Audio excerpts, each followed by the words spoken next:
Evening మేము మా పెద్దత్తయ్య వాళ్ళ ఇంటికి స్టార్ట్ అయిపోయాము. అది కోల్కతాలో కిదుర్పూర్ అనే ఊర్లో ఉంటుంది. కార్ మీద కాబట్టి 4 days కావాల్సిన లగేజ్, అందరి లగేజ్ నేను ముందే పట్టుకెళ్ళిపోతున్నాను. తర్వాత అత్తయ్య వాళ్ళు వస్తారు. అక్క చూడండి, తనే ఈరాన్ పట్టుకోవాలి, నేను అసలు పట్టుకోకూడదు, ఎవ్వరికి ఇవ్వదు. కోల్కతాలో ట్రాఫిక్ చాలా ఎక్కువగా ఉంటుంది, కానీ చాలా ఫాస్ట్గా కూడా క్లియర్ అయిపోతుంది. చిన్నప్పటి నుంచి ఇదే నా ఫేవరెట్ ప్లేస్. ప్రతిసారి సమ్మర్ హాలిడేస్ మేము ఎక్కువ ఇక్కడికే వచ్చేవాళ్ళం. ఈ పండుగలు 3 రోజులు అవుతాయి. మేము ఫస్ట్ రోజు వచ్చామన్నమాట. అది కూడా ఈవినింగ్. మార్నింగ్ అంతా మేము మిస్ అయిపోయాము. మొత్తం డెకరేట్ చేసి ఉంది. అక్కడే దారిలోనే కచోడి అంటారు, కోల్కతాలో పూరి ఫేమస్. నాకు చాలా ఆకలేసింది. అక్కడే ప్యాక్ చేయించి ఇంటికి పట్టుకెళ్ళిపోయాము.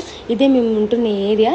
ఈవినింగ్ మళ్ళీ మేము రెడీ అయ్యి అమ్మవారి తేడానికి వెళ్ళాము. ఆ చెట్టు దగ్గర అమ్మవారిని పూజ చేస్తారు. మంచిగా హారతి ఇచ్చి అమ్మవారిని పసుపుతో తయారు చేస్తారు.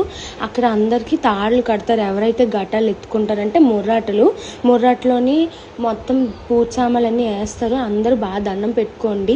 అసలు ఈ దేవుని చూడాలంటే ఎవరికి ఎక్కువగా అదృష్టం ఉండదు. నేను మీ గురించి స్పెషల్గా వీడియో తీసి పెడుతున్నాను.